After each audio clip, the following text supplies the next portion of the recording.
আগামী 100 বছর, 1000 বছর পরেও এই মাটি যদি টিকে, তো মনে রাখো এই মাটি শহীদ শরীফ উসমান হাদি রহমাতুল্লাহ আলাই, আমার দেশের এই মাতৃভূমির এই ইমানদার যুবকের নাম আগামী 1000 বছর পরেও শ্রদ্ধার সাথে কলিজায় কলিজায় স্মরণ হবে। পৃথিবী তাকে মনে রাখে। হ্যাঁ হ্যাঁ, মনে রাখো এই যুবক ইমানদার ছিল।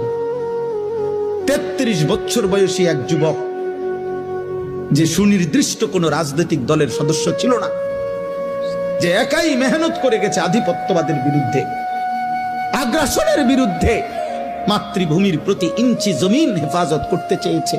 তার সামর্থ্যের সবটুকু দিয়ে সে বলেছে, সে পাক্কা নামাজি ছিল, 5 ওয়াক্ত নামাজ পড়ত, ফজরের নামাজ প্রতিদিন জামাতে পড়ত, ফজরের নামাজ